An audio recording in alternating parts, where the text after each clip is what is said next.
আমরা মিলা বাঞ্ছি দোলের গান দয়া করে শুনে যা।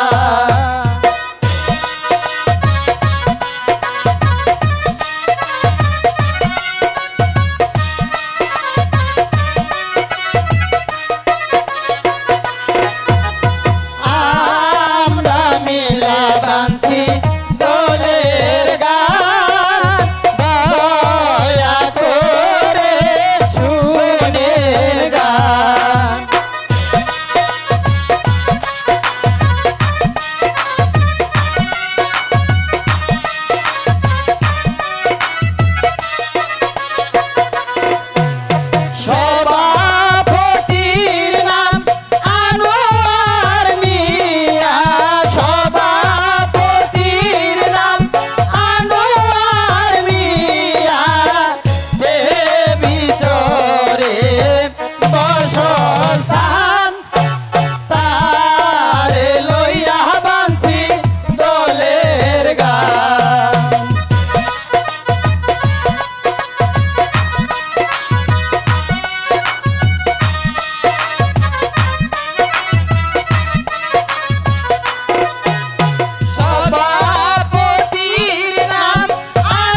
বাসস্থান তারে লইয়া বানছি দোলের গান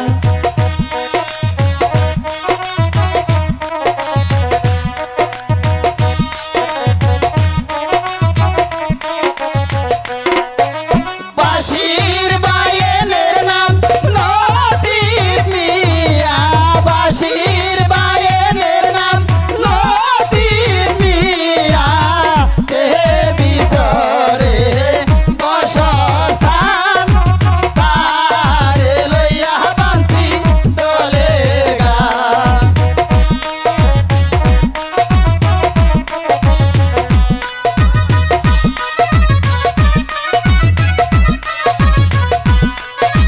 বইয়ের মাস্টারের নাম আগ্রাম মিয়া বইয়ের মাস্টারের নাম আগ্রাম মিয়া দেবী চরে বসস্থান তারে লইয়া বানছি দোলের গান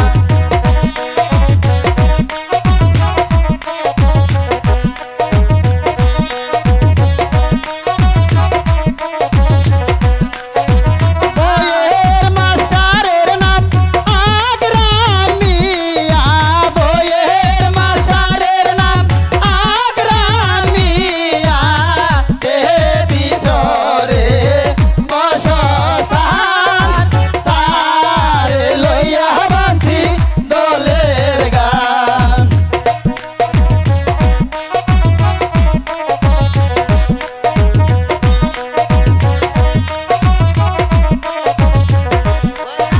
বইয়েরই নামটি আপন দুলাল বইয়েরই নামটি আপন দুলাল দয়া করে শুনবেন গান আমরা মিলা বানছি দোলের গান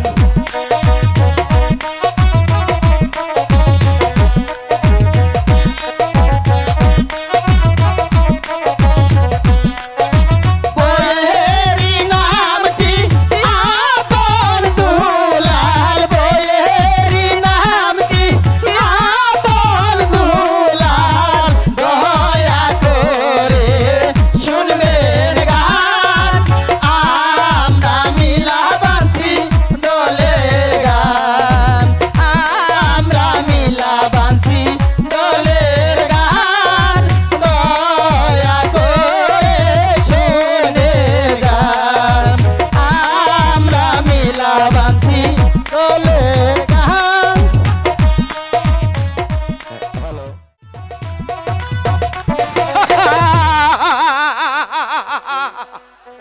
ধর্ম হ্যালো হ্যালো শাস্ত্রে বলেছে যথাই ধর্ম তথাই জয় পাবে করলে নরকে যেতে হয় তাই তো ধর্মের কাছে ও ধর্ম চিরদিনই মা রেখে আসছে তাই তো ও ধর্মের কাছে ধর্ম চিরদিনই তারাই মা রেখে আসছে কে কে বলেছে ও ধর্ম বড় এই পৃথিবীতে ধর্মের মর্যাদা সব চেতে উঠতে তাই তো শাস্ত্রে বলেছে যথাই ধর্ম তথাই জয় পাবে গলে যেথায় অধর্ম সেথায় জয় পাপ করলে স্বর্গে যেতে হয় না না শাস্ত্রে বলেছে যথাই ধর্ম তথাই জয় পাবে গলে নরকে যেতে হয় অধর্ম যেখানে বাস করে সেখানে ধর্ম তো আসতেই পারে না বর্তমান সমাজের মানুষ সব জেনেও অধর্মকে অবলম্বন করে অধর্মের পথে এগিয়ে যায় কই ধর্ম তো পারে না তাদেরকে আটকে রাখতে তাদেরকে নরকের পথে টেনে এনে তাদেরকে নরকের পথ থেকে ফিরিয়ে স্বর্গের পথে নিতে কই তাই তো শাস্ত্রে বলেছে, যেথাই অধর্ম তথাই জয়, পাপ করলে স্বর্গে যেতে হয়। না, না, না। শাস্ত্রে বলেছে যথাই ধর্ম তথাই জয়, পাপ করলে নরকে যেতে হয়। আমি বিশ্বাসই করি না, আমি ওই বিশ্বাসই করি না ওই ধর্মের প্রলাপ। ধর্ম ধর্ম ছাড়া কোনো মানুষই বাঁচতেই পারে না। যারা ধর্মকে ভুলে যায়, স্বয়ং স্বয়ং ভগবান তাদেরকে ঘৃণা করে। তাই তো সমাজের মানুষ জানে, ধর্মকে যারা ভালোবাসে স্বয়ং ভগবান তাদেরকে ভালোবাসে।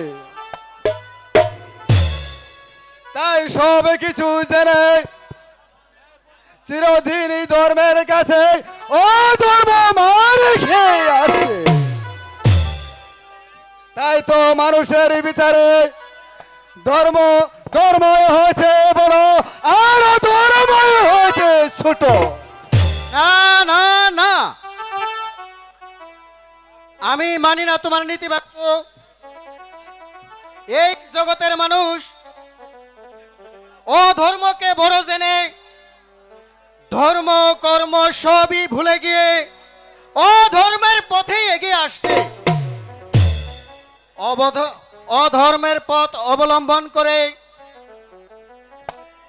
একের পর এক বড় হবার আশায়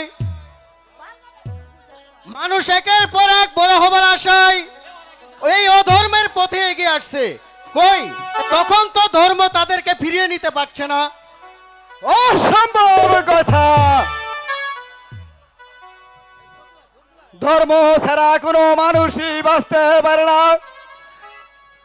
প্রতিটি মানুষকে সৃষ্টিকর্তা শিখিয়ে দিয়েছে, আগে ধর্ম পরে কর্ম। তারপর ধর্ম কর্মকে ঠিক রেখে প্রতিটি মানুষকে চলতে হবে। তাই তো ধর্ম হয়েছে বড়, আর ধর্ম হয়েছে ছোট। এখনো ধর্মের বাহাদুরি? বড় মূর্খ। ধর্ম ছোট আর অধর্ম বড়। না, ও ধর্মই হয়েছে ছোট আর ধর্মই হয়েছে বড়। তুমি যদি অধর্মকে না মানো তাহলে তোমাকে আমি শক্তির বলে মানাতে বাধ্য হব। বেশ, তাহলে আমিও তোমার শক্তির পরীক্ষাটা নিতে চাই। বেশ, আসো তবে।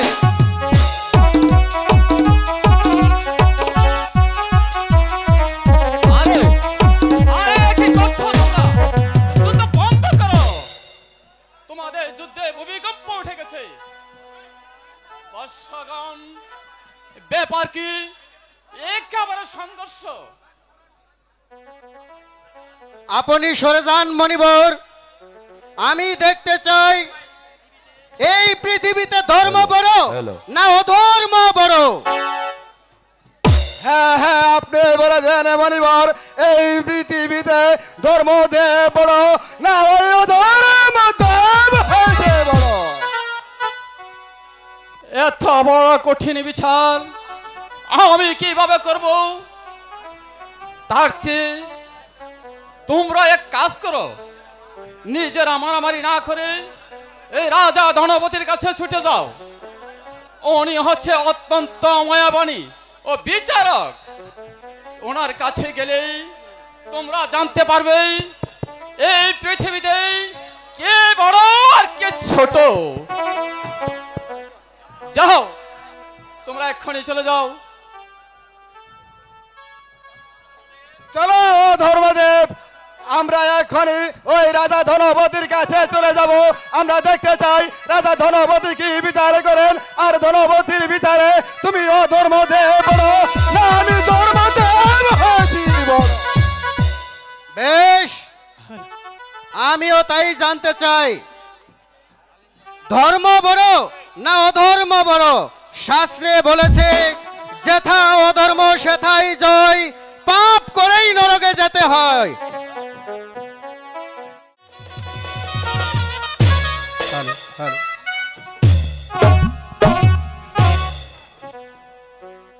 পিতা ধর্ম পিতা স্বর্গ পিতা হি পরমন্তব্য। হে পিতা, স্বর্গ থেকে তুমি আমাকে আশীর্বাদ করো, আমি যেন পারি ধর্মপুর রাজ্যের হিন্দু মুসলমান সকল প্রজা সাধারণকে নিয়ে সুখে শান্তিতে রাজ্যটা পরিচালনা করতে। এই কে আছিস? মন্ত্রী জং বাহাদুরকে রাজদরবারে পাঠিয়ে দে। মহারাজের জয় হোক, মহারাজের জয় হোক। হঠাৎ মন্ত্রী জন বাহাদুরকে কি প্রয়োজন মহারাজ? বিচক্ষণ মন্ত্রী জং বাহাদুর, আমার ধর্মপুর রাজ্যের হিন্দু মুসলমান সকল প্রজা সাধারণ কিভাবে দিনাতিবাদ করছে তুমি কি বলতে পারো মন্ত্রী জং বাহাদুর? মহারাজ, ধর্মপুর রাজ্যের প্রজা সাধারণ বেশ সুখে শান্তিতে বসবাস করছে এবং কি আপনার গুণগান গাচ্ছে মহারাজ। বিচক্ষণ মন্ত্রী জং বাহাদুর, তোমার মুখে প্রজাদের আনন্দের কথা শুনে আমি খুবই আনন্দিত, আমি খুবই গর্বিত। তবে একটি কথা ইয়াদ রাখবেন বিচক্ষণ মন্ত্রী জং বাহাদুর, আমার ধর্মপুর রাজ্যের একটি প্রজাও যেন অনাহারে না থাকে সেদিকে খেয়াল রাখবেন। আর একটি কথা, যেখানে অন্যের প্রয়োজন সেখানে অন্ন পৌঁছে দেবেন, যেখানে বস্ত্রের প্রয়োজন সেখানে বস্ত্র পৌঁছে দেবেন, যেখানে ওষুধের প্রয়োজন সেখানে ওষুধ পৌঁছে দেবে, যেখানে বাসস্থানের প্রয়োজন সেখানে বাসস্থান তৈরি করে দেবে। ঠিক আছে মহারাজ, ঠিক আছে। আমি আপনার কথা মতো প্রজা মহলে ছুটে যাব। যেখানে খাদ্যের অভাব আছে সেখানে খাদ্য পৌঁছে দিব, যেখানে বস্ত্রের অভাব আছে সেখানে বস্ত্র পৌঁছে দিব, যেখানে ওষুধের অভাব আছে সেখানে ওষুধ পাঠিয়ে দিব মহারাজ। মহারাজের জয় হোক, মহারাজের জয় হোক। মহারাজ, দুজন ব্রাহ্মণ আপনার সাক্ষাৎ প্রার্থী। সেনাপতি মীর কাসেম, দুজন ব্রাহ্মণ মহারাজ দরবারে সাক্ষাৎ প্রার্থী। আর তুমি আমাকে এখানে এসেছো বলতে, শোনো সেনাপতি মীর কাসেম, এই মুহূর্তে তুমি ব্রাহ্মণ দুজনকে আমার রাজ দরবারে হাজির করো। ঠিক আছে মহারাজ, আমি তাই যাচ্ছি মহারাজ। তুমি কি রাজা ধনপতি? হ্যাঁ দেবগণ, আমি রাজা ধনপতি। কি হেতু আমার রাজ দরবারে আপনাদের আগমন? হ্যাঁ হ্যাঁ রাজা ধনপতি, তুমি বলে দাও, তুমি বলে দাও কে এই পৃথিবীতে বড়, ধর্ম না অধর্ম? হ্যাঁ রাজা ধনপতি, তোমাদের এই বিচার করে দিতেই হবে।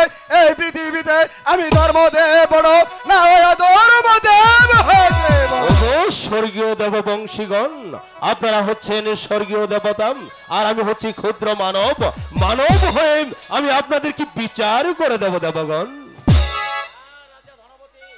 না রাজা ধনপতি, এ বিচার তোমাকেই করে দিতে হবে। বলো রাজা, এই পৃথিবীতে ধর্মদেব বড় না আমি অধর্মদেব বড়? হে রাজা ধনপতি, বলুন আমাদের মাঝে কে বড়? বলুন, এই বিচার আপনাদের করে দিতে হবে। এই পৃথিবীতে ধর্মদেব বড় না ধর্মদেব বড়? সেনাপতি মীর কাসেম আলী খান, বলুন জাহাপনা। বিচক্ষণ মন্ত্রী জং বাহাদুর, বলুন মহারাজ। দেবগণ আমার কাছে বিচার প্রার্থী হয়ে দাঁড়িয়েছে। বলো মন্ত্রী জং বাহাদুর, সেনাপতি মীর কাসেম, এখন আমি কি করব? আমি মহারাজ। চিন্তে স্থির করতে পারছি না মন্ত্রী জং বাহাদুর। মহারাজ, ধর্মদেবের কাছ থেকে আপনি দুদিনের সময় নেন। এই দুদিন পর তারা আপনার অতিথিশালায় আতিথ্য গ্রহণ করবে। আতিথ্য গ্রহণ করার পর তাদেরকে আপনি বলে দেবেন প্রকাশ্যে দরবারে, এই পৃথিবীতে ধর্মদেব বড় না ধর্মদেব বড় মহারাজ। হ্যাঁ মহারাজ, আপনার বিচক্ষণ মন্ত্রী জং বাহাদুর উত্তম কথা বলেছে মহারাজ। আপনি দেবগণের কাছ থেকে দুদিনের সময় চেয়ে নিন। এই দুদিন তারা আপনার আতিথ্যশালায় আতিথ্য গ্রহণ করবে। আর দুদিন পর প্রকাশ্য রাজ দরবারে আপনি তাদেরকে বিচার করে দিবেন এই পৃথিবীতে ধর্মদেব বড় না অধর্মদেব বড় মহারাজ। বীর বাহাদুর সেনাপতি মীর কাসেম আলী খান, বিচক্ষণ মন্ত্রী জং বাহাদুর, মহারাজ। অতি উত্তম কথা বলেছ, অতি আনন্দের কথা বলেছ। তোমাদের পরামর্শে আজ আমি মহাখুশি, আজ আমি আনন্দিত। ওগো স্বর্গীয় দেবতাগণ, আপনারা আমার আতিথ্যশালায় দুদিন আতিথ্য গ্রহণ করবেন। দুদিনের পর প্রকাশ্য রাজ দরবারে আমি আপনাদের সূক্ষ্ম বিচার করে দেব। এই পৃথিবীতে ধর্মদেব বড় না অধর্মদেব বড়? ঠিক আছে রাজা ধনপতি, দুদিন তোমার অতিথিশালায় আতিথ্য গ্রহণ করব, তারপর আমাদের তুমি স্বচক্ষে বিচার করে দিবে। তাই তো শাস্ত্রে বলেছে, যেথাই অধর্ম সেথা জয়, পাপ করলেই স্বর্গে যেতে হয়। ঠিক আছে রাজা ধনপতি, দুদিন তোমার অতিথিশালায় রাজত্ব গ্রহণ করব, আর দিন পর তুমি আমাদের সূক্ষ্ম বিচার দিবে। এই বিচারে আমি ধর্মদেব হয়েছে বড়, তাই তো শাস্ত্রে বলে যথাই ধর্ম তথাই জয়, পাবে করলে নরকে যেতে। বীর বাহাদুর সেনাপতি মীর কাশেম আলী খান, বিচক্ষণ মন্ত্রী জং বাহাদুর, মহারাজ। আপনাদের দুজনের পরামর্শে দেবগণের কাছ থেকে আমি দুদিনের সময় চেয়ে নিলাম। একটি কথা ইয়াদ রাখবেন, দুদিন পর ওরা যখন প্রকাশ্য রাজ দরবারে আমার কাছে বিচার প্রার্থী হয়ে দাঁড়াবে, বলবে রাজা ধনপতি তুমি আমাদের মাঝে বিচার করে দাও। আমি যদি বিচার করতে না পারি, এই লজ্জায় এই ঘৃণায় আমি মুখ ফিরাতে পারবো না। বলো মন্ত্রী জং বাহাদুর, বলো সেনাপতি মীর কাশেম আলী খান, এখন আমি কি করব? মহারাজ, আপনি একটি কাজ করুন মহারাজ, দুটি আসনের ব্যবস্থা করুন মহারাজ। একটি আসন থাকবে স্বর্ণের, আর একটি আসন থাকবে রূপার। যে স্বর্ণের আসনে উপবেশন করবে সে হবে বড়, যে রূপর আসনে উপবেশন করবে সে হবে ছোট মহারাজ। হ্যাঁ মহারাজ, আপনার বিচক্ষণ মন্ত্রী জং বাহাদুর উত্তম কথা বলেছে মহারাজ। আপনি দুটি আসনের ব্যবস্থা করুন, একটি আসন হবে স্বর্ণের আর একটি আসন হবে রূপর। যে স্বর্ণের আসনে উপবেশন করবে সে হবে বড়, আর যে রূপর আসনের উপবেশন করবে সে হবে ছোট মহারাজ। বিচক্ষণ মন্ত্রী জং বাহাদুর, মহারাজ, সেনাপতি মীর কাশেম আলী খান, বলুন মহারাজ। তোমরা উত্তম বুদ্ধি দিয়েছেন, সঠিক বুদ্ধি দিয়েছেন। তোমাদের কথা মতন দুটি আসনের ব্যবস্থা করা হবে। একটি আসন থাকবে স্বর্ণের আর একটি আসন থাকবে রূপর। যে স্বর্ণের সিংহাসনে বসবে সে হবে বড়, আর যে রূপর আসনে বসবে সে হবে ছোট। বিচক্ষণ মন্ত্রী জং বাহাদুর, মহারাজ। সেনাপতি মীর কাশেম আলী বলুন খান, মহারাজ। তোমাদের দুজনকে আমি দায়িত্ব প্রদান করলাম, দুটি আসনের ব্যবস্থা করবে এবং স্বয়ম্বর আলোচনা সবার আয়োজন করার ব্যবস্থা করো। আজকের মতো দরবার এখানেই সমাপ্ত ঘোষণা করলাম। চলুন মহারাজ। সেনাপতি মশাই, আমরা দুটি আসনের ব্যবস্থা করি, চলুন এখন আমরা অন্তঃপুরে চলে যাই। তাই চলুন মন্ত্রী মশাই, তাই চলুন।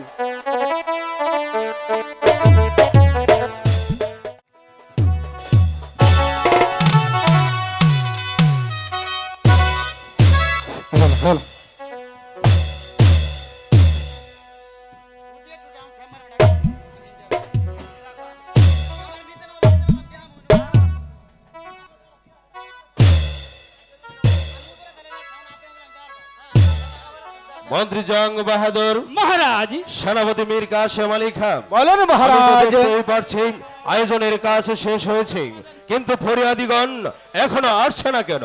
মহারাজ হয়তো এখনই ফিরে আসবে মহারাজ। হ্যাঁ হ্যাঁ রাজা ধনপতি, এবার বলে দাও আমাদের মাঝে কে বড় আর কে ছোট, ওই ধর্মদেব না আমি অধর্মদেব? হ্যাঁ রাজা ধনপতি, তুমি আমাদের বিচার করে দাও। এই পৃথিবীতে আমি ধর্মদেব বড় না ধর্মদেব হয়েছে বড়? হে স্বর্গীয় দেবগণ, আপনারা যার যার আসন গ্রহণ করুন। ঠিক আছে রাজা, আমরা তাই দেখছি, তাই করছি।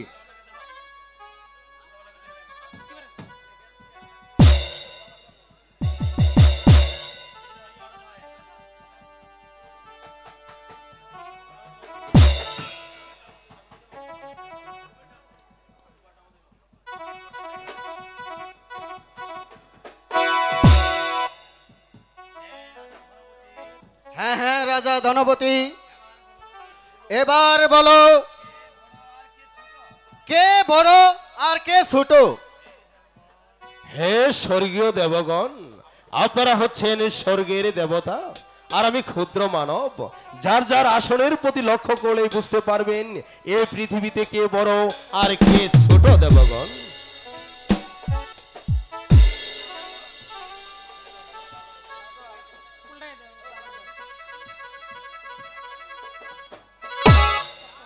না না না,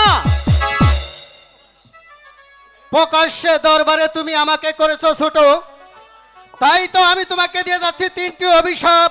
না প্রথম অভিশাপ, তুমি হারাবে তোমার রানীকে। না, আর দ্বিতীয় অভিশাপ, দেবগণ, তুমি হারাবে তোমার দুটি সন্তান। না আর দেবগণ, তৃতীয় অভিশাপে হারাবে তুমি তোমার রাজ্য। আর রাজ্য না, হারিয়ে তুমি ধর্মদেব, না। পথে বনে জঙ্গলে পাগলের বেশে ঘুরবে। তাই তো শাস্ত্রে বলেছে, যেথাই অধর্ম সেথা জয়, পাপ করেই স্বর্গে যেতে হয়। ভয় পেয়ে না রাজা, ওই ধর্মদেব দেখেছে তোমাকে অভিশাপ, আর আমি ধর্মদেব দিয়ে যাচ্ছি তোমাকে আশীর্বাদ। আমার আশীর্বাদ তোমার বুকে আগিয়ে রাখে, তোমার মতো তুমি রাজ্য পরিচালনা করে যাও। আর যেখানে ধর্মদেব থাকবে সেখানে ধর্মদেব আসতেই পারবে না। তাই তো ধর্মদেবের আশীর্বাদ বুকে আগিয়ে রাখে, তোমার আশীর্বাদ তুমি চালিয়ে যাও। তাই তো শাস্ত্রে বলেছে, কোথায় অধর্ম কোথায় জয়, পারে করলে নরকে যেতে হয়, নরকে যেতে হয়। বিচক্ষণ মন্ত্রী জং বাহাদুর, বলুন মহারাজ। মীর বাহাদুর সেনাপতি মীর কাশেম আলী খান, বলুন জাহাপনা। ধর্মদেব দিয়ে গেল আমাকে অভিশাপ, আর ধর্মদেব দিয়ে গেল আমাকে প্রাণ ঢালা ও আশীর্বাদ।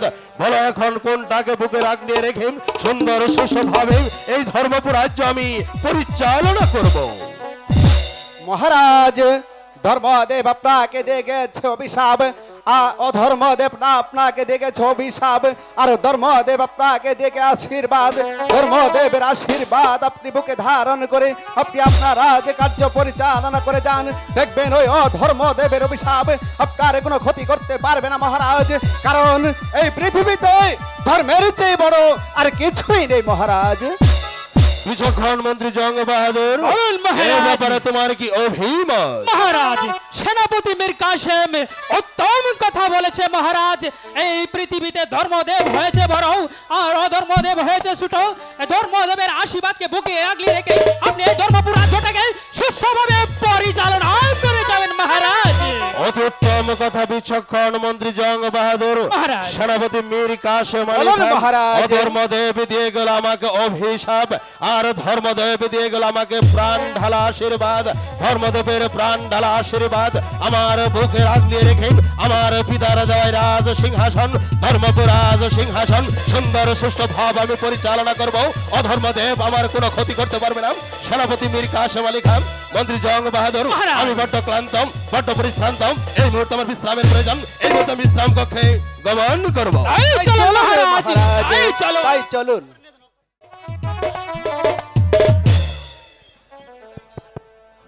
ও ঠাকুর, আমি যার জীবন জ্বালা সহ্য করতে পারছি না, আমি বুঝতে পারছি না আমার যে জীবন দেওয়ার সময় এসেছে, মরার আগে একটিবার যদি আমি আমার আপন আর দুলালকে দেখতে পারতাম। কোথায় কোথায় আমার আপন দুলাল?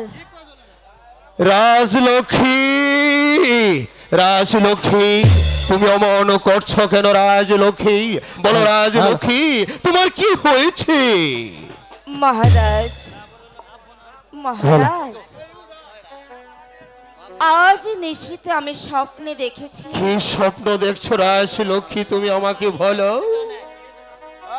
কে যেন আকাশের দ্বার খুলে আমাকে ডাকছে, ওরে রাজলক্ষ্মী,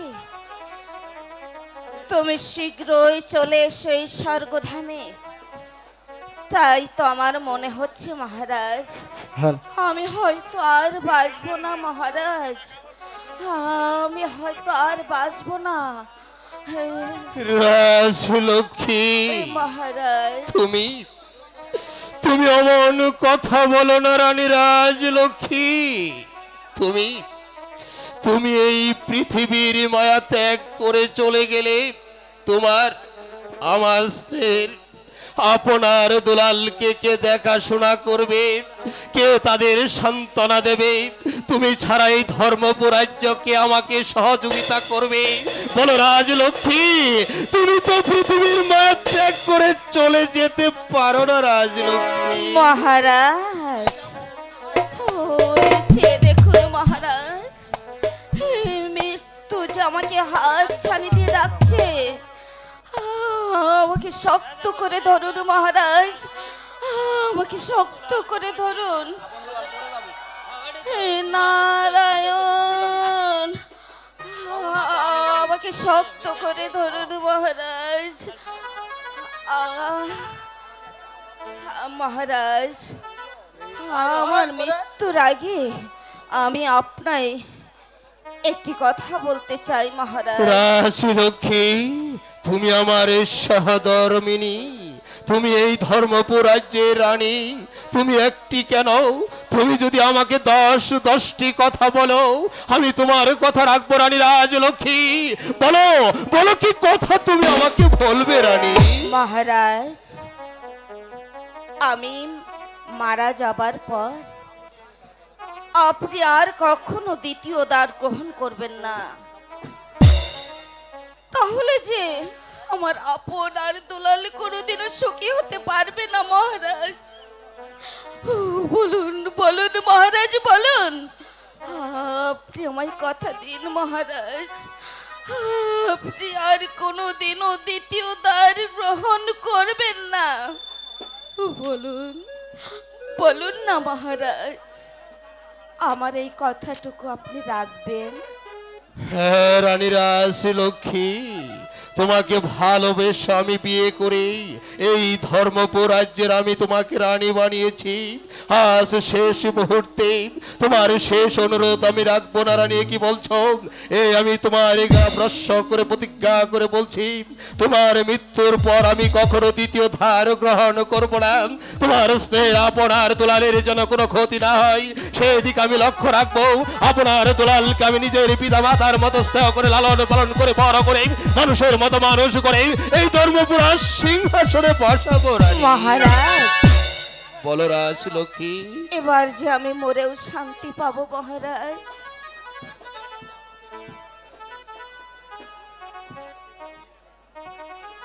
ভাই মীর কাসেম আর আমার আপন আর দুলালকে একটি বারের জন্য আমার কাছে ডেকে দিন মহারাজ।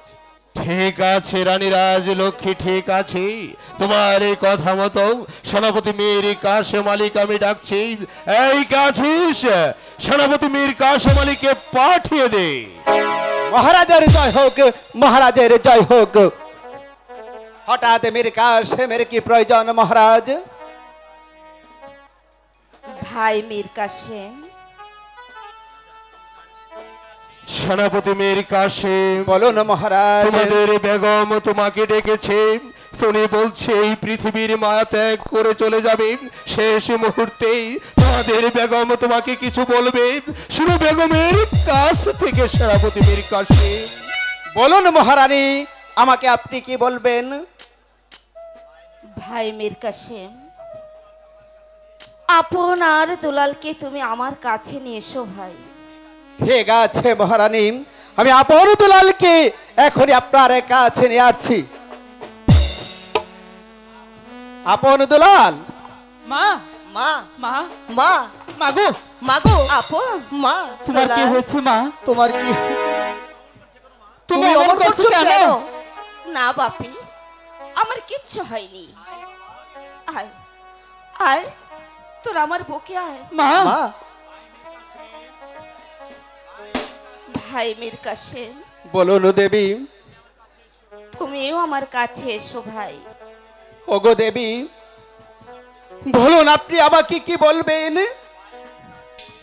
ভাই মীর কাসেম, আমার মন বলছে আমি হয়তো বাঁচবো না। মা তুমি এসব কি বলছো মা? না না বাপি, কিচ্ছু না। তাই আমার মৃত্যুর আগে আমার দুটি কথা রাখবে ভাই। বলুন দেবী, আপনার কি কথা আমাকে রাখতে হবে? আপনি যাহা বলবেন আমি আমার জীবনের বিনিময় হলেও তা রক্ষা করার চেষ্টা করব দেবী। ভাই মীর কাসেম, আমার প্রথম কথা, আমার মৃত্যুর পর মহারাজ যেন দ্বিতীয় দ্বার গ্রহণ না করে আর আমার আপন ও দুলালকে। রানী, অমন কথা বলো না রানী। আর আমার দ্বিতীয় কথা, আমার আপন ও দুলালকে আমি তোমার হাতে রেখে গেলাম ভাই।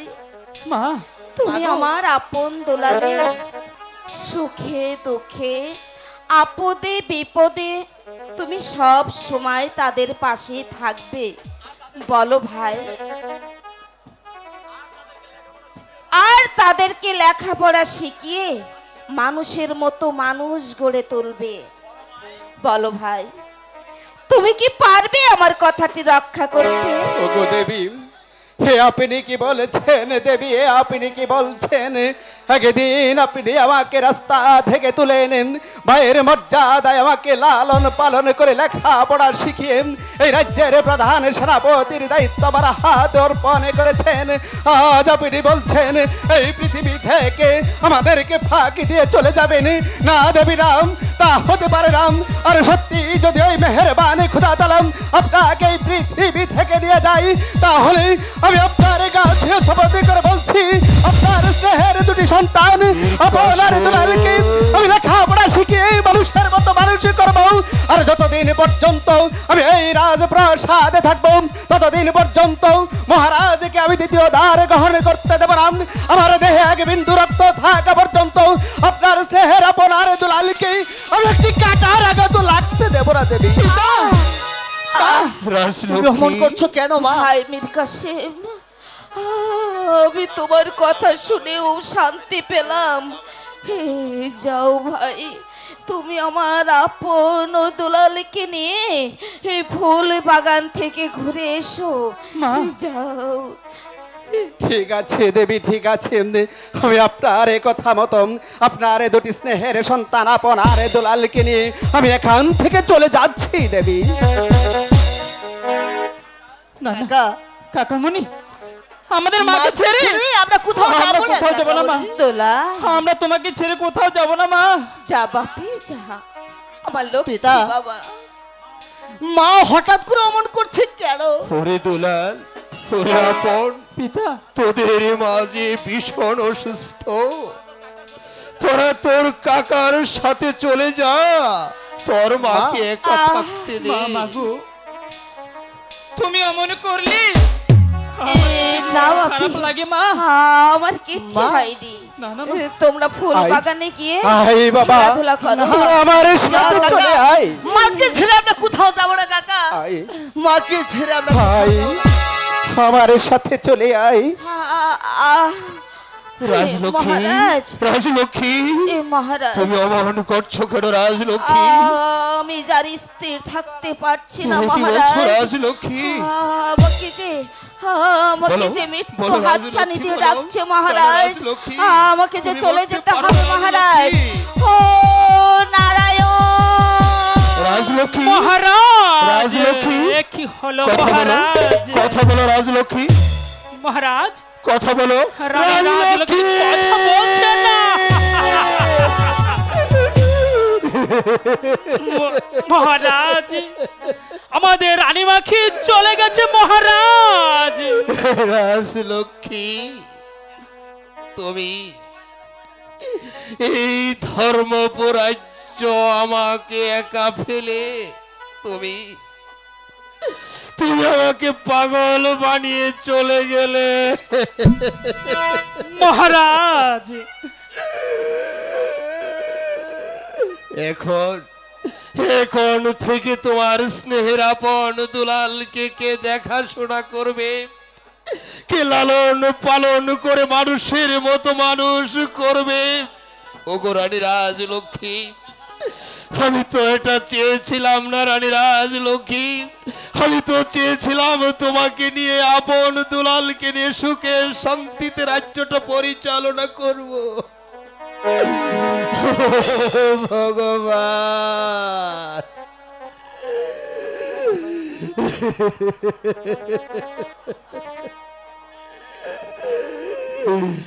এখন আমি কি করব? না না, এভাবে আমাকে ভেঙে পড়লে চলবে না। শেষবারের মতো আপনার দুলাল তাদের মাকে দেখে যা। এই কে আছিস? মীর কাসেমকে পাঠিয়ে দে। মহারাজের জয় হোক, মহারাজের জয় হোক।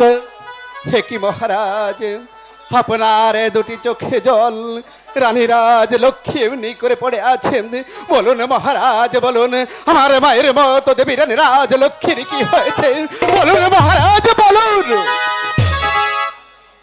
সেনাপতি মীর কাসেম, মহারাজ, তোমাদের তোমাদের স্বর্গীয় রানীরাজ লক্ষ্মী আমার তোমার আপন দুলালের এই পৃথিবীর এই ধর্মপুর রাজ্যের মায়া ত্যাগ করে সে যে চিরদিনের জন্য চলে গেছে সেনাপতি মীর কাসেম, আর কখনো তোমার মাঝে আমাদের মাঝে ফিরে আসবে না।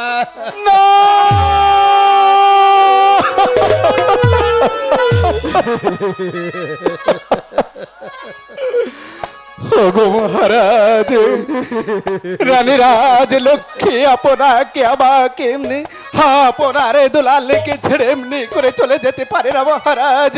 ওগো মহারাজ, আপনি বলুন মহারাজ, এবার আপনার ওই মাতৃহারা দুটি সন্তান আপনার দুলালকে কে দেবে জানতো না মহারাজ? যাও সেনাপতি মীর কাসেম, আপনার দুলালকে নিয়ে এসো, শেষবারের মতো তাদের মাকে একবার দেখে যা। ঠিক আছে মহারাজ, আমি তাই যাচ্ছি মহারাজ। আপন দুলাল, হাই বাবাই, তোরা তোদের মাকে একবার দেখে যা। কাকামণি, কাকামণি, কাকামণি, আমাকে কাকামণি, আমাদের ডেকেছে কাকামণি। মা, মা, মা, মাগো, তোমার কি হয়েছে মা? কি হচ্ছে মা? তুমি তো মন করছো কেন? এ কি পিতা? আমাদের মায়ের কি হয়েছে পিতা? বলুন পিতা। ওরে আপন, ওরে দুলাল, পিতা, তোদের তোদের মাঝে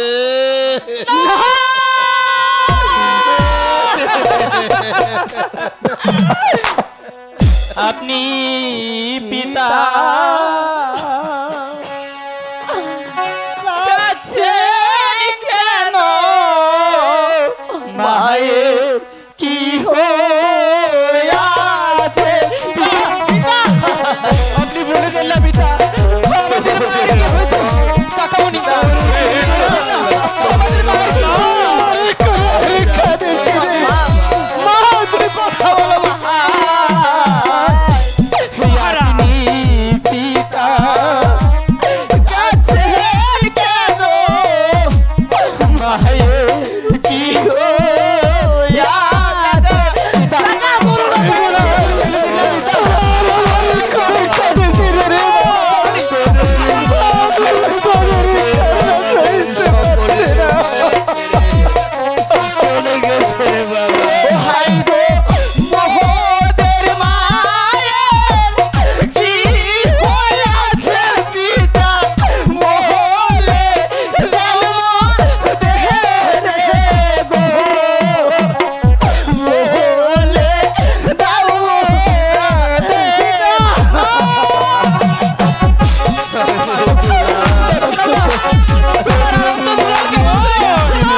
একেবারে ডেকে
পিতা আমাদের মাঝে কথা বলছিল পিতা। এ কি পিতা, মা যে আর কথা বলছে না পিতা, বলো বলো পিতা, আমার মার কি হয়েছে? দুলাল দাদা বলুন বলুন পিতা, এখন আমরা কার কাছে থাকবো আর কাকে আমরা মা বলে ডাকবো?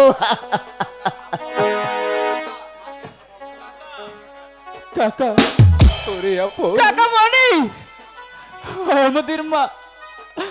আমাদের মাকে আমাদের ছেড়ে চলে গেছে কাকা। ওরে ভারে, আমাদের মা কি আর কথা বলবে? বাবা শান্ত হও, কারো মা চিরদিন বেঁচে থাকে না রে। একদিন দেখবি এই পৃথিবী থেকে সবার মাঝ চির বিদায় নিয়ে চলে যাবে।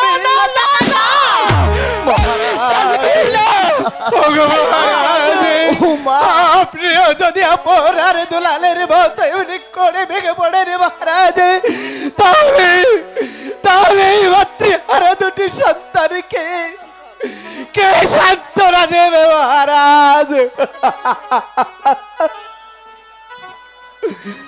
ওগো মহারাজ, তুমি ঠিকই বলেছ সেনাপতি মীর কাসেম। আমিও যদি আপন দুলালের মতো ভেঙ্গে পড়ি, তাহলে এই ধর্মপুর রাজ্যকে পরিচালনা করবে মাতৃহারা দুটি সন্তান। আপনার দুলালকে কে দেখাশোনা করবে? ওগো মহারাজ, দুলাল তবুও আমাদের মাঝে কথা সেনাপতি বলছে না মীর রে দুলাল। কাসেম, নিজের মনটাকে বোঝাতে পারছি না। এই অসময়ে রানী রাজলক্ষ্মী আমাকে ছেড়ে, মহারাজ, তোমাকে ছেড়ে, এই পৃথিবীর মায়া ছেড়ে চলে যাবে, আমি কখনো ভাবতে পারিনি। ওগো মহারাজ, তবুও যে আপনাকে শান্ত হতে হবে মহারাজ।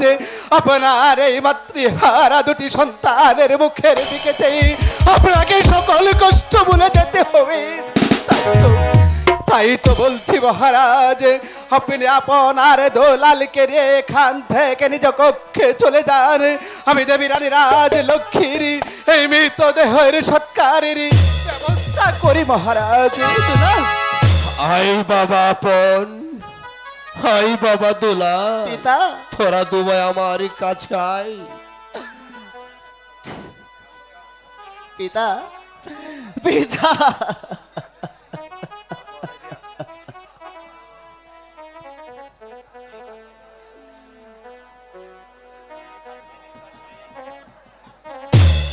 ঠিক আছে মীর কাসেম, তোমার কথা মতো ভালো। আমি আপনার দুলালকে নিয়ে চলে যাচ্ছি। মহারাজ, কিন্তু আমার স্বর্গীয় রানী রাজলক্ষ্মীর মৃতদেহ যেন সুন্দর সুষ্ঠুভাবে সৎকারের ব্যবস্থা করা হয়, সেদিকে তুমি লক্ষ্য রেখো সেনাপতি মীর কাসেম। তুমি তো একটি কথা জানো সেনাপতি মীর কাসেম, মহারাজ, তুমি যদিও বিজাতি মুসলিম, রাস্তা থেকে কুড়িয়ে এনে রানী রাজলক্ষ্মী তোমাকে কোলে পিঠে করে মানুষ করে এই ধর্মপুর রাজ্যের প্রধান সেনাপতির দায়িত্ব দিয়েছিল, সে কথা তো তোমার ভোলার নয়। তাই তোমার প্রতি আমার আদেশ নয়, তোমার প্রতি আমার অনুরোধ, রানী রাজলক্ষ্মীর মৃতদেহ তুমি সুন্দর সুষ্ঠুভাবে সৎকার করবে। আই বাবা আপন, না পিতা, আই বাবা দোলা।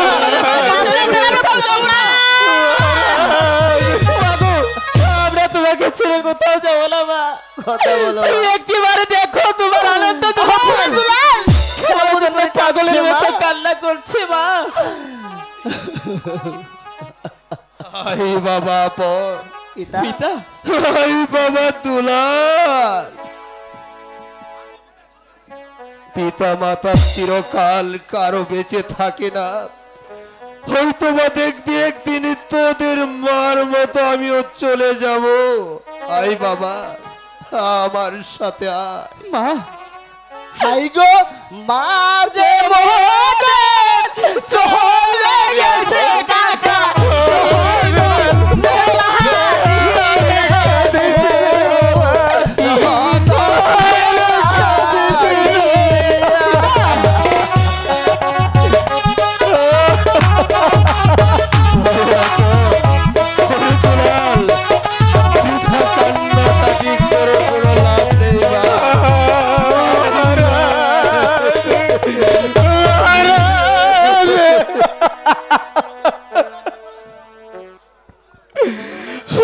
দেবী একদিন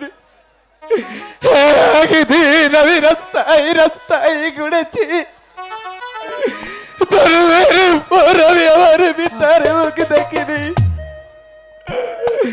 শিশুকালে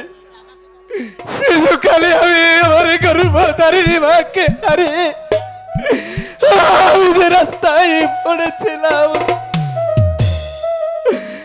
আপনি আমাকে সেই রাস্তা থেকে তুলে এনে বাইরে মর্যাদা দিয়ে আমাকে তেল তেল করে বড় করে এই রাজ্যে প্রধান সেনাপতি আমার হাতে অর্পণে করেছেন। ওগো দেবী আমি চলে গেছেন না ফেরার দেশে,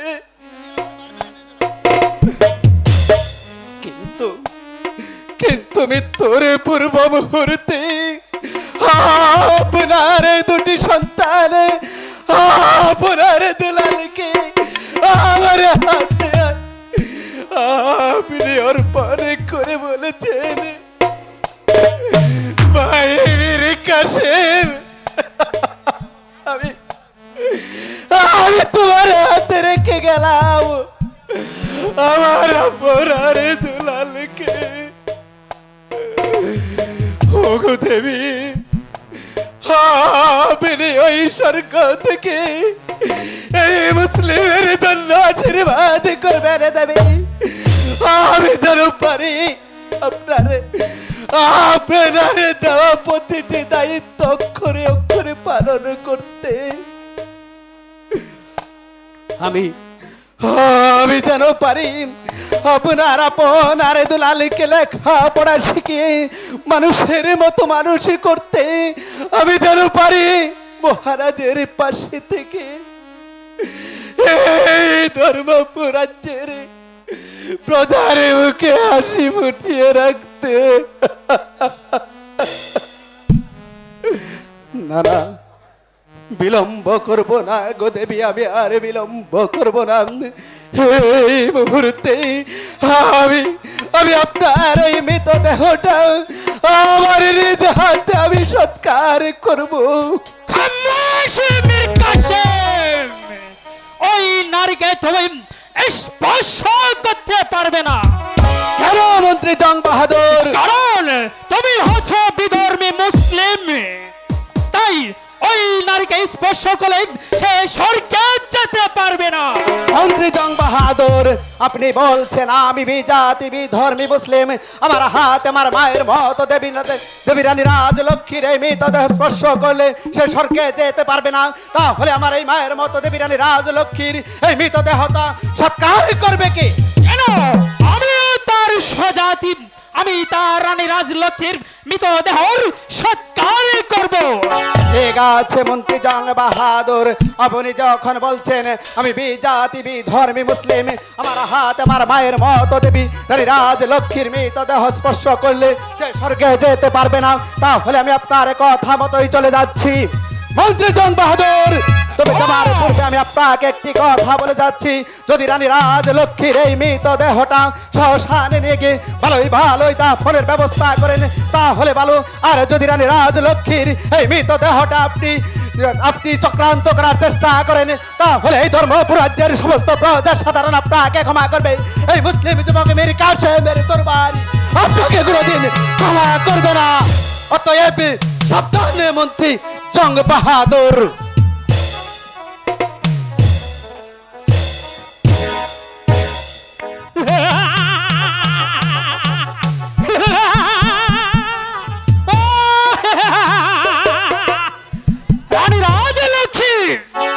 তোমার দুটি সন্তান এবং তোমার রাজ্যের দায়িত্বভার তুলে দিয়েছ এক বিধর্মী মুসলিম যুবক মীর কাসেমের হাতে। কিন্তু কেন আমি কি তোমার বিতদ সৎকারের ব্যবস্থা করতে পারতাম না? আমি তো তোমার স্বজাতি ছিলাম। বেশ, তুলে দিয়েছ, ভালো কথা, তাতে আমার কোনো দুঃখ নেই। তবে একটি কথা মনে রেখো রানী রাজলক্ষ্মী, তোমার স্নেহের আপন দুলালকে এই ধর্মপুর রাজ্য থেকে আমি পৃথিবীর বুক থেকে চিরবিদায় করে দিব।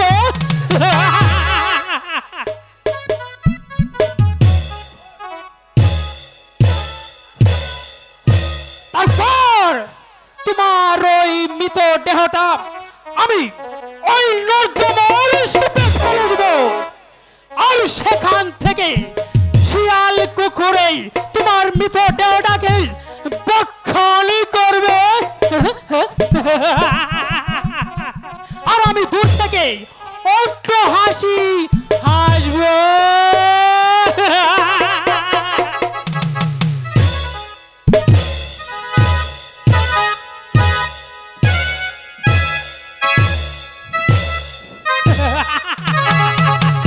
রানী রাজলক্ষ্মী, আমি কি পারতাম না তোমার স্নেহের আপন দুলালকে মানুষের মতো মানুষ করতে?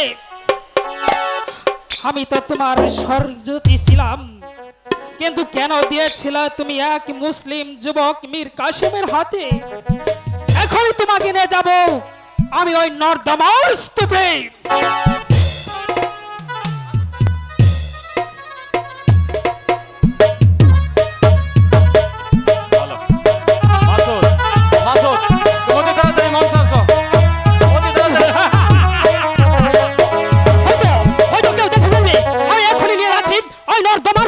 সেখানে নিয়ে আমি বড় হিংসা পানি দিয়ে তার দেহটাকে আমি বিক্ষণ করাবো।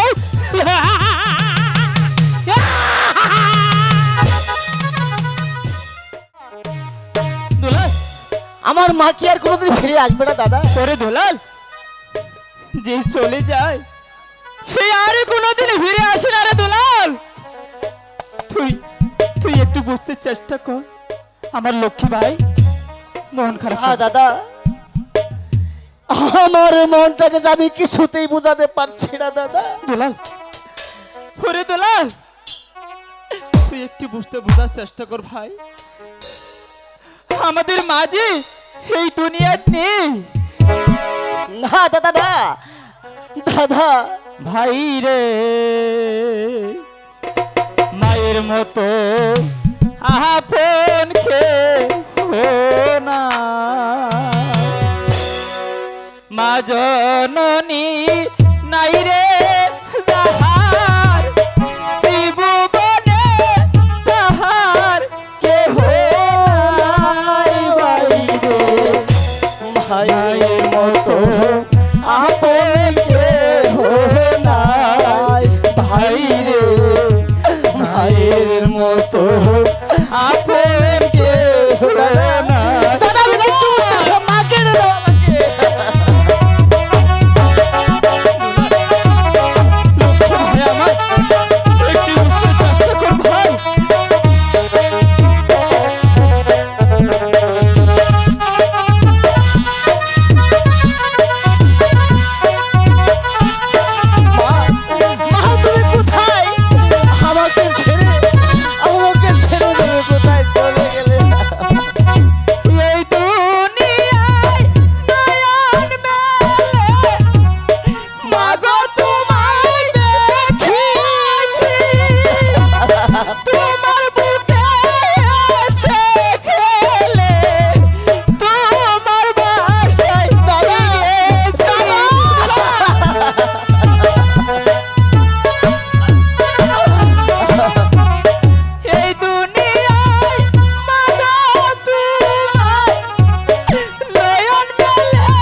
শুধু আমার মাকে চাই দাদা, আমি শুধু আমার মাকে চাই।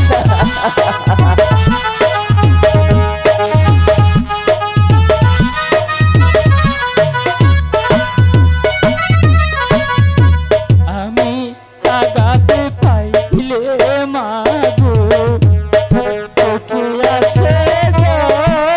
দাদা সেই জলেতে ধুয়ে মাগো তুলে তোলাও ডালি।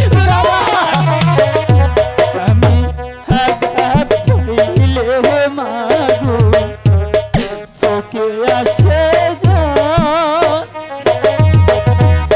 সেই জলেতে ধুয়ে মাগো তুলে নাও টানি। তুমি যদি থাকবে না মা, তখন মুদে হবে কি? সুখে থাকি দুঃখে থাকি, তোমার আসবে যাবে কি?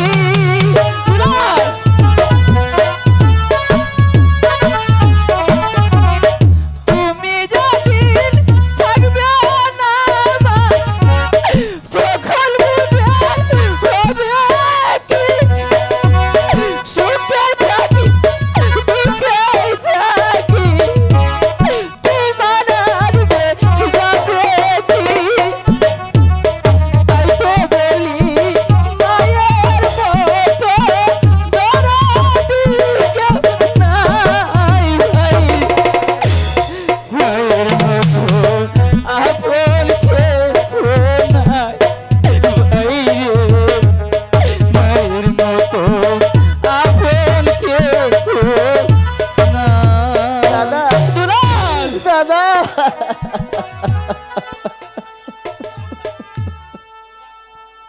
ওরে আপন, ওরে দুলাল, পিতা পিতা তোরা তোরা আবারও কাঁদছিস বাবা?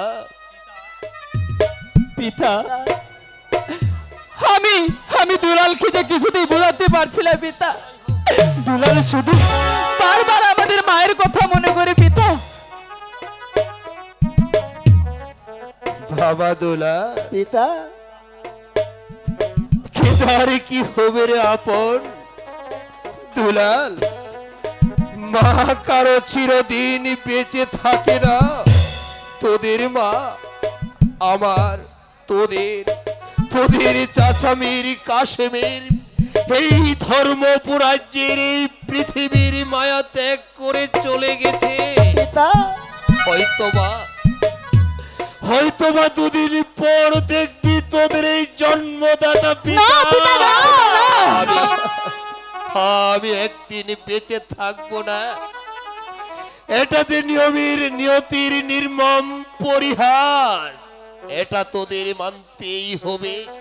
বৃথা বৃথা কান্নাকাটি করে কোনো লাভ নেই রে আপনার দুলাল। পিতা তোদের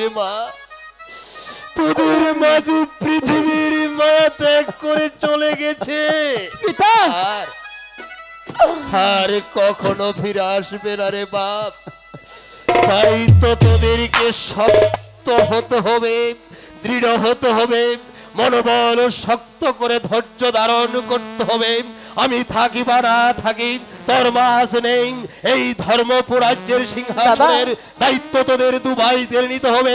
তাই আমি চাই তারা দুভাই বড় হয়ে ভালোভাবে লেখা পড়া শিখে মানুষের মতো মানুষ হয়ে ধর্মপুরাজ্যের তুই হবি রাজা আর হবে প্রধান সেনাপতি। এই হচ্ছে আমার আশা রে বাবা। তাই তো আমি চাই তোরা লেখা পড়া শিখে মানুষের মতো মানুষ হয়ে আমার মুখ উজ্জ্বল করবি। এই কাছে সেনাপতি মীর কাসেমকে পাঠিয়ে দে।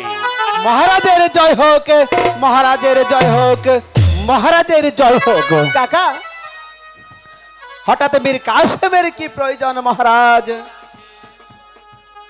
সেনাপতি মীর কাসেম, বলুন মহারাজ। তুমি কি ভুলে গেছো ভাই মীর কাসেম? তুমি না দাদা তুমি রানীরাজ লক্ষ্মীর গা প্রশ্ন আমি করে আর পাচ্ছি প্রতিজ্ঞা না। করে বলেছিলে, ওগো দেবী, আপনার মৃত্যুর পর আপন দুলালের যেন কোনো ক্ষতি না হয়, আপনার দুলালকে নিজের সন্তানের মতো লালন পালন করে বড় করে তুলে এই ধর্মপুর রাজ্যের রাজ সিংহাসনে প্রতিষ্ঠিত করব, সে কথা কি তুমি ভুলে গেছো মীর কাসেম? না মহারাজ, দেবী রানী রাজ লক্ষ্মীকে আমি কথা দিয়েছিলাম এই মাতৃহারা দুই সন্তান পড়ার দুলালকে আমি লেখাপড়া শিখিয়ে মানুষের মতো মানুষ করব। তাই তো আপনার অনুমতি পেলেন। আমার এক বাল্য বন্ধু স্কুল মাস্টার রয়েছে, আমি তার কাছে আপনার স্নেহের দুটি সন্তান আপনার দুলালকে নিয়ে যাব মহারাজ। সেনাপতি মীর কাসেম, বলো না মহারাজ। তোমার মুখের কথা শুনে আমি বড্ড খুশি হয়েছি, আনন্দিত হয়েছি। লোকটি যেহেতু তোমার বাল্য বন্ধু, একসাথে ছোট কাল থেকে লেখাপড়া করে তুমি বড় হয়েছ, তোমার বন্ধু কখনো খারাপ হতে পারে না। হ্যাঁ, আমি মহারাজ। রাজা, তুমি আমার রাজ্যের প্রধান সেনাপতি, আর তাই তোমাকে আমি আদেশ করছি, তোমার সেই বাল্য বন্ধুর কাছে আমার মাতৃহারা দুটি সন্তান আপনার দুলালকে নিয়ে যাবে, মাস্টারের বাড়ি থেকে ভালোভাবে লেখাপড়া করে শিক্ষা অর্জন করে আমার ধর্মপুর রাজ্য পরিচালনা করবে। মহারাজ। আদেশ। আয় বাবা আপন। যাও বাবা আপনার দুলাল, পিতা তোমরা তোমার কাকার সঙ্গে চলে যাও, তোমার কাকা নিয়ে যাবে। না না পিতা, আমরা মাকে হারিয়েছি, তোমাকে আপনাকে হারাতে চাই না পিতা, তাই তো আমরা আপনাকে ছেড়ে আমরা কোথাও যাব না পিতা। তা হয় না রে বাবা, তোরে আনন্দ দুলাল, তোরা তো বুঝতে পারছিস না, তোদেরও যেমন মন চাই আমারও তাই চাই, তোদের ছেড়ে আমারও থাকতে মন চায় না। তবুও তো তোদের লেখাপড়া শিখে মানুষের মতো মানুষ হতে হবে, উচ্চ শিক্ষায় শিক্ষিত হতে হবে, ধর্মপুর রাজ্য পরিচালনা করতে হবে। তাই বাবা আপন দুলাল, পিতা তোদেরকে আমি বলছি, তোরা তোদের কাকার কাছে যা, তোদের কাকা নিয়ে যাবে মাস্টারের বাড়িতে, মাস্টারের বাড়িতে থেকে তোরা সুন্দর সুষ্ঠুভাবে লেখাপড়া করে আবার তোর আমার বুকে ফিরাবি বাপ। যা বাবা যা। পিতা পিতা আমি আপনাদেরকে ছেড়ে চলে গেলে আমাদেরকে কি আদর করবে পিতা? ওরে আপন, পিতা ওরে আনন্দ দুলাল, আমি তোদের মায়া ত্যাগ করে রানী রাজলক্ষ্মী তোদের মা চলে গেছে, তাতে কি রয়েছে আপন দুলাল? আমি তো রয়েছি, তোদের কাকা মীর কাসেম তো রয়েছে, মায়ের ভালোবাসা পিতার ভালোবাসা দিয়ে আমি তোদের দুবাইকে কুলে পিঠে করে মানুষ করব, এলে তোদের কোনো চিন্তা করতে হবে না আপন দুলাল। কাকামণি দেখুন না কাকা, ওরে আপন, তোরা অবুঝ হচ্ছিস কেন বাবা? তোরা অবুঝ হচ্ছিস, তোরা কি ভুলে গেছিস যে তোরা রাজার সন্তান? একদিন তোদের এই ধর্মপুরাজ সিংহাসনে বসে তোদের এই সমস্ত ধর্মপুরের প্রজাদের দায়িত্ব হাতে নিতে হবে। তাই তো বলছি মানিক, তোদেরকে লেখাপড়া শিখেছি, মানুষের মতো মানুষ হতে হবে। চল বাবা চল, তোদের পিতাকে প্রণাম করে তোরা আমার সাথে চল।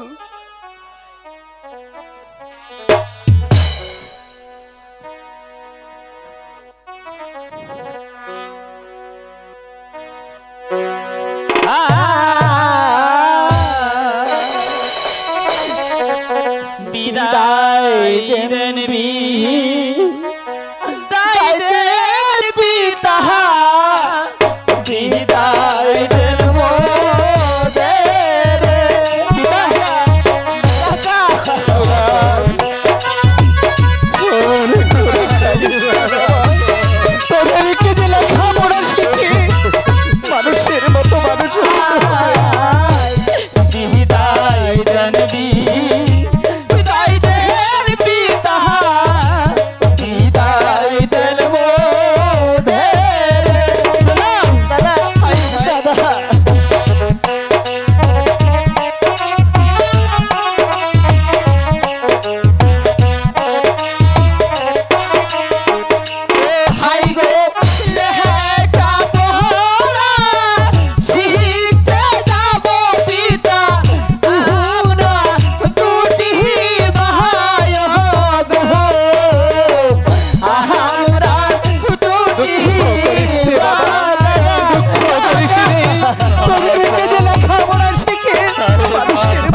চরণ ধুলি পিতা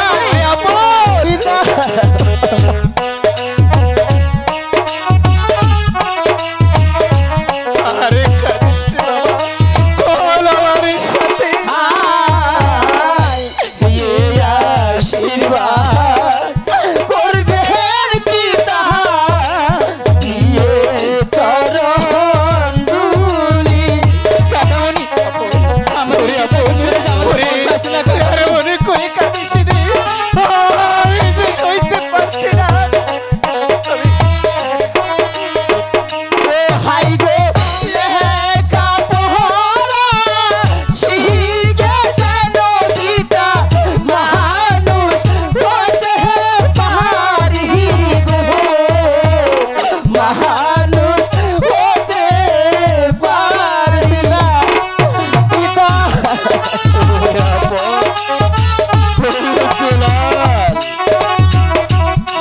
আমার মায়া ভক্ত থাকে, চলবে লেখাপড়া আমি তোর মানুষের মতো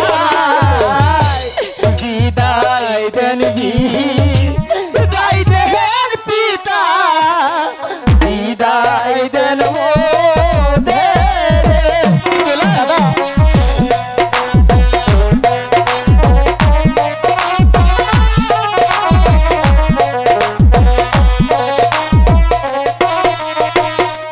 ভাই গো ফিরে এসে দেখতে পারি পিতা আপনার চন্দ্র মুখ গো আপনার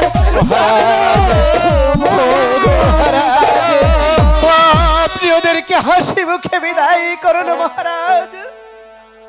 পিতা আমাদেরকে হাসি বিদায় করুন পিতা। পিতা আমরা কাকার সাথে লেখাপড়া শিখতে যাব পিতা। পিতা আপনি আমাদেরকে হাসি মুখে হাসি বিদায় মুখে করুন। বিদায় দেন পিতা মহারাজ, আপনার দুলালকে আমি নিয়ে যাচ্ছি গো মহারাজ।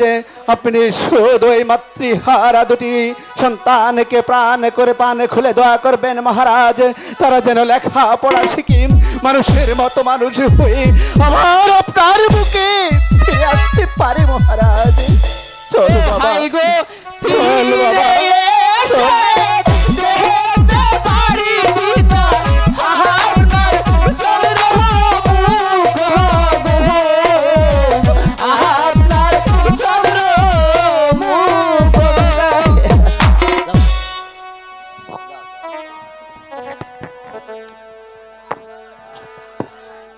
ও ভগবান,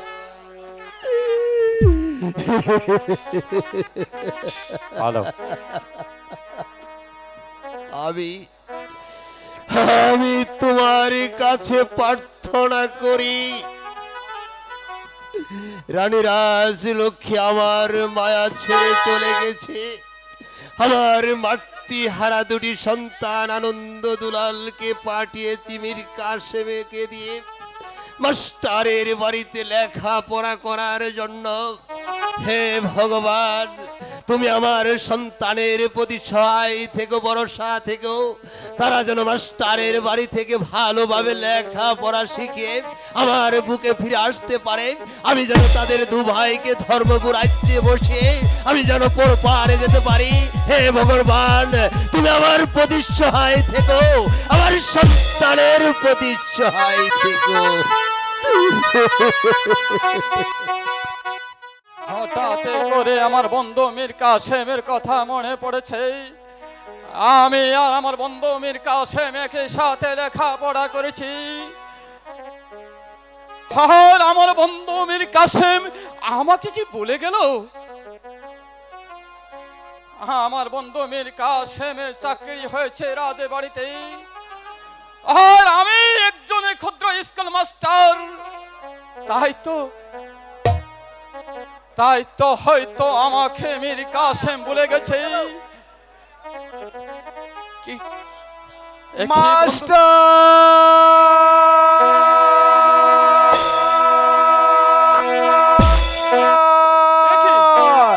একি আমার বন্ধু মীর কাসেমের কণ্ঠ শোনা যাচ্ছে।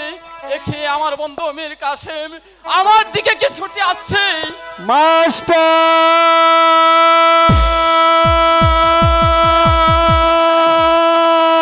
বন্ধু মীর কাসেম, তুমি কোথায় বন্ধু? মাস্টার দেখি বন্ধু মীর কাসেম, তুমি এতদিন যাবত তুমি কি আমাকে ভুলে গেছো? মীর কাসেম, তুমি কি আমাকে ভুলে গেছো? না বন্ধু না, আমি তোমাকে বলে যাইনি বন্ধু। বলো বন্ধু, বলো তুমি কেমন আছো? আমি ভালো আছি বন্ধু। বন্ধু তুমি কেমন আছো বন্ধু? আমিও ভালো আছি বন্ধু, কিন্তু কিন্তু কিন্তু কি বন্ধু? বলো বলো, তুমি খুলে বলো। প্রাসাদে দেবী রানী আজ লক্ষ্মী, আজ লক্ষ্মীর কি হয়েছে মাস্টার? তুমি বলো, খুলে বলো। প্রাসাদে প্রাসাদে দেবী রাজ লক্ষ্মী মহারাজকে ছেড়ে, আমাকে ছেড়ে, তোমাকে ছেড়ে, পরারে দোলালেকে ছেড়ে এই পৃথিবী থেকে চলে গেছে।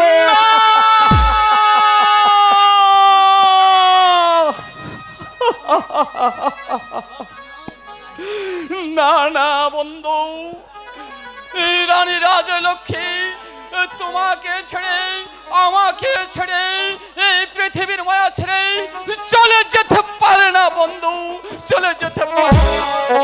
দুঃখ করো না বন্ধু, দুঃখ করো না। আমি যে বড্ড বিপদে পড়েছে, আমি বড্ড বিপদে পড়ে তোমার কাছে এসেছি গো বন্ধু। তুমি তুমি কি পারবি আমাকে সেই বিপদের হাত থেকে রক্ষা করতে? বিপদ? তোমার কিসের বিপদ বন্ধু? তুমি বলো, খুলে বলো। ওগো বন্ধু, দেবী রানী রাজ লক্ষ্মী মৃত্যুর পূর্বেন তার ঔরজাত দুটি সন্তান আপনার দুলালকে আমার হাত অর্পণ করে বলেছেন, ভাই মীর কাসেম, আমি তোমার হাতে তুলে দিয়ে গেলাম আমার আপনার দুলালকে। তুমি তাদেরকে লেখাপড়া শিখিয়ে মানুষের মতো মানুষই করবেন। তাই তো আমি মাতৃহারা দুটি সন্তান আমি তোমার কাছে নিয়ে এসেছি গো বন্ধু। বলো বন্ধু, বলো তুমি কি পারবে সেই মাতৃহারা দুটি সন্তানকে লেখাপড়া শিখিয়ে মানুষের মতো বন্ধু? বন্ধু ওরা কোথায়? ওরা কোথায়? ওরা যে বাহিরে অপেক্ষা করছি। বন্ধু একই বলছো বন্ধু? তুমি ওদেরকে বাহিরে রেখে তুমি আমার কাছে এসেছো। নিয়ে আসো বন্ধু, ঠিক আছে বন্ধু, আমি আপনার দুলালকে নিয়ে আসছি। আপন দুলাল, আই বাবা আই। কাকামণি, কাকামণি, আমাদের ডেকেছেন কাকামণি? হ্যাঁ রে বাবা, ওই তো দাঁড়িয়ে আছে তোদের এই গুরুদেব, তোরা তাকে প্রণাম কর বাবা। ঠিক আছে কাকামণি।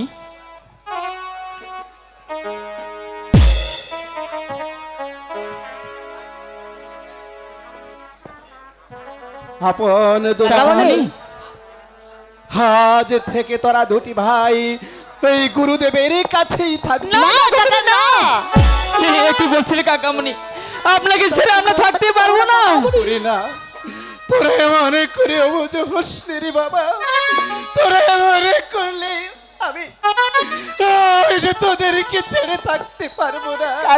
কাকা, তোদেরকে যে লেখাপড়া শিখে মানুষের মতো মানুষ হতে হবে, তোদেরকে আমি যে মাসে মাসে এসে দেখে যাবো বাবা। না, আমার মাসে যেতে হবে না, এক সপ্তাহ পরে যেতে হবে না। আমি তোমাকে চাই, তোমাকে চাই, তোমাকে চাই। ও মেহেরবান খোদা, দাদা দেখ না কাকামণি বড্ড বিপদে পড়েছি। এখন আমি কি করব? আপন কাকামণি, ওরে দুলাল, দাদা, ওই যে দেখ বাবা, একটি গাছে কতগুলি পাখি বসে আছে। হ্যাঁ কাকা, আর দেখ সেই পাখিগুলো দেখতে কত সুন্দর। তোরা দেখ বাবা, তোরা দেখ। কই পাখি কাকামণি? আমরা তো দেখতে পাচ্ছি না কাকামণি। বিদায় মাস্টার, বিদায়। দুলাল, আমি তোমার আমরা তো দেখতে পাচ্ছি না দাদা। আমি তোমার হাতে কাকামণি, রেখে গেলাম।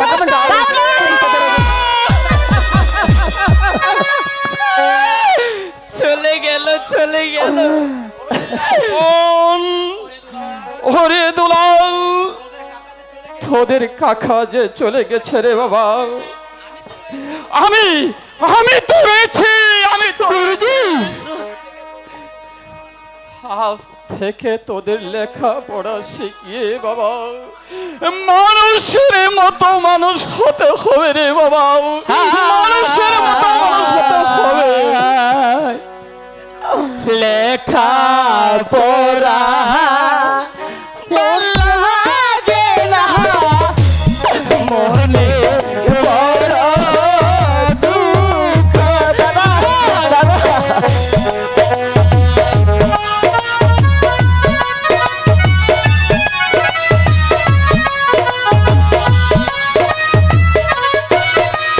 হায় লেখা পড়া লাগে না মনে বড় দুঃখ। কাঁদিস না বাবা, তোরা কাঁদিস না।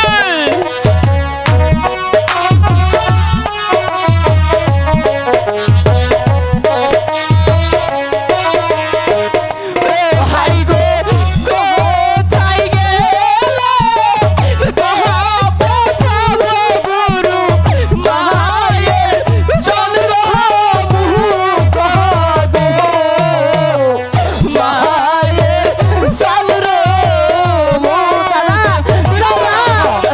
কাঁদিস না, তোরা কাঁদিস না রে বাবা, যে চলে গেছে সে আর কোনোদিন ফিরে আসবে না বাবা, সে কোনোদিন ফিরে আসবে না।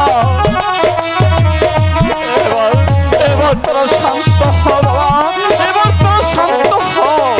হাই কাদিস না কাদিস না দোলা কাঁদলে কি আর হবে। দাদা কাঁদিস না বাবা, আর কাঁদলে কি হবে? তোদের শক্ত হতে হবে, কারণ এই রাজ্য তোদের পরিচালনা করতে হবে বাবা। কাদিস না কাদিস না দোলা কাঁদলে কি আর হবে। দাদা আমি এখানে থাকবো না দাদা, আমি যাবার মার কাছে যাবো দাদা, শুধু আমি মার কাছে যাবো। তোরা কাঁদিস না বাবা, তোদের যে শক্ত হতে হবে, এই রাজ্য তোদেরকে হাতে তুলে নিতে হবে রে বাবা। যে কারো বেঁচে থাকে না রে একটু বুঝে নে না রে, একটু বুঝে নে না। দোলা মাকে ছাড়া কেমন করে থাকবো দাদা, ওরে দোলা কেমন করে থাকবো? তোর মতো তো আমার এমন লাগে রে দোলা, কিন্তু কিন্তু আমি তো বুঝাতে পারছি না তোকে, যে চলে যায় সে কি আর কোনোদিনই ফিরে আসে না। ওর বাবা দলাল, আরে কাঁদিস না বাবা, গুরুজি চিরদিনই কারো মাও বেঁচে থাকে না রে বাবা, সবাই যে একদিন চলে যেতে হবে। দাদা তাই আমি তোদের বলছি, তোদের শক্ত হতে হবে, এই তোকে লেখাপড়া শিখিয়ে মানুষের মতো মানুষ হতে হবে। গুরুজি। এই রাজ্য যে তোকে হাতে নিতে হবে রে বাবা। একে আপন আপন গুরুজি বাবা দোলাল, গুরুজি তোদের যে মুখখানা মলিন হয়ে যাচ্ছে, বড্ড খিদে লাগছে রে বাবা। গুরুজি হ্যাঁ বাবা, বড্ড খিদে পেয়েছে গুরুজি। চল বাবা, তোদের যে আমি খেতে দেব। তাই চলো চলো গুরুজি। বাবা, তাই চলো। এই চলুন মোহদের মহাজে চলে গেছে হাই গো জহানো মেলা গিয়া গো জহানো মেলা গিয়া।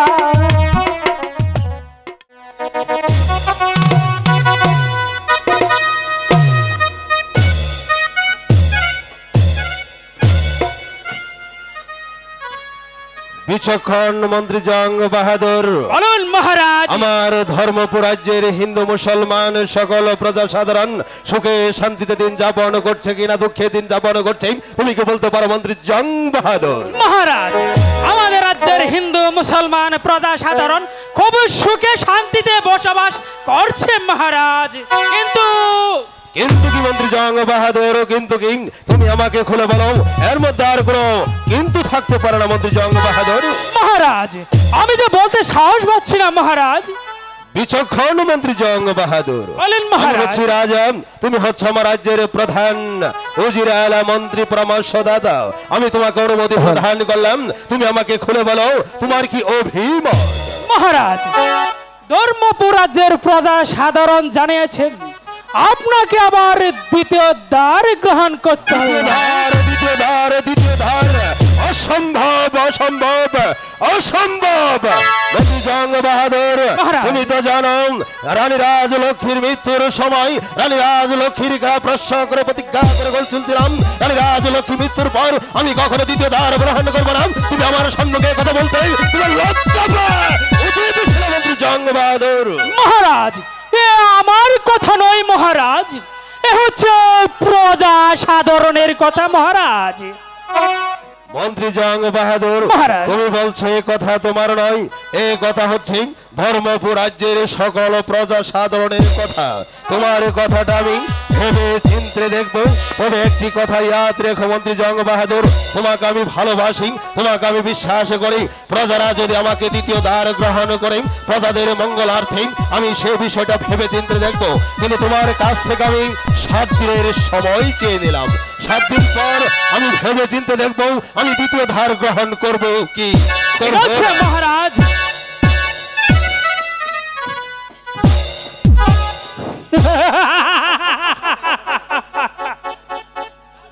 রাজা ধনবতী, প্রজারা শুধু দাবি জানিয়েছে আপনাকে দ্বিতীয় দ্বারে গ্রহণ করতে হবে।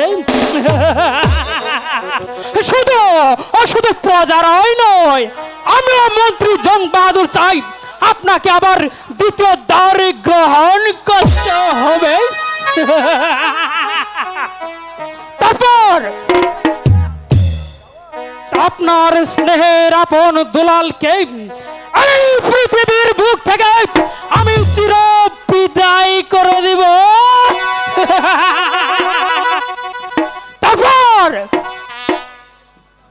তারপর এই ধর্মপুর সিংহাসন চলে আসবে এই মন্ত্রী জং বাহাদুরের হাতের মুঠোয়। আমি শুধু চাই এই ধর্মপুরের সিংহাসন মসনদ। অপেক্ষা করো মসনদ, অপেক্ষা করো, আমি আসছি মসনদ, অপেক্ষা করো। আমি শুধু চাই এই ধর্মপুরের মসনদ।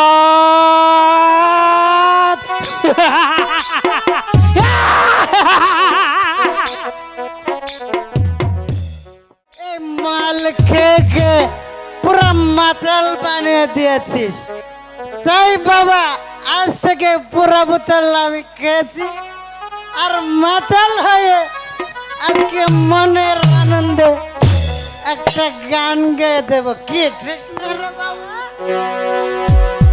আয় রামন আর মাঝি আয় মাতার নেশায় মাতাল হয়ে যায়।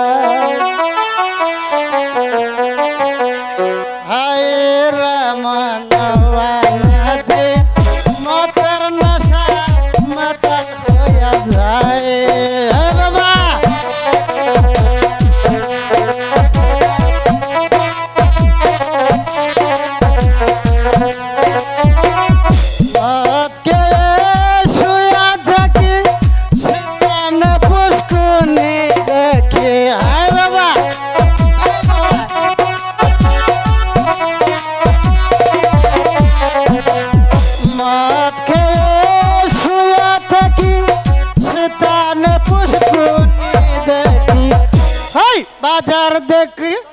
বাজার দেখি গাছের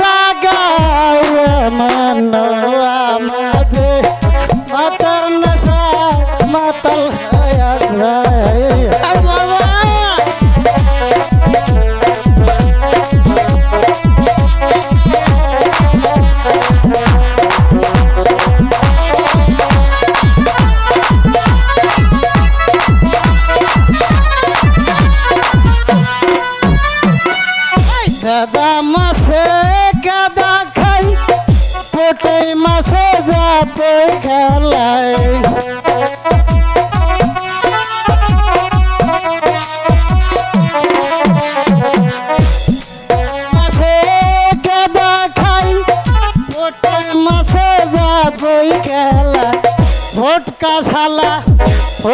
শালা গাল ফালাইয়া শেষের বাড়ি ধায় মাঝে মতাল হয়ে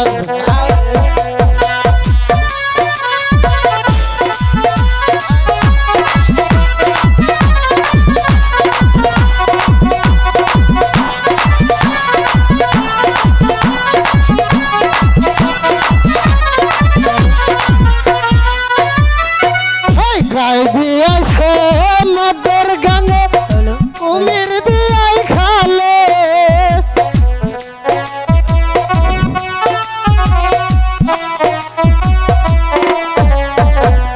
গাই দিয়েছে মদের গানে কুমির বিয়াই খালে হরিং বিয়াইলে নাইলে খেতে বাচ্চা মিলে মনোয়া মাঝে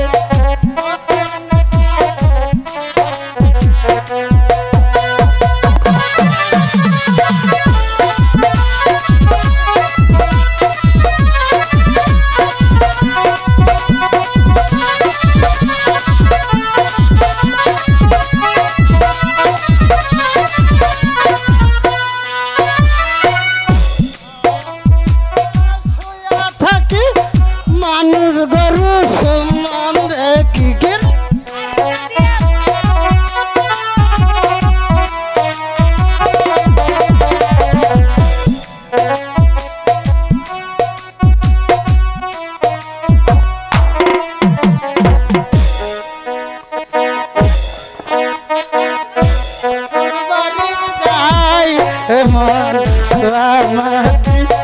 মতের নশা নশাল হয়ে যায়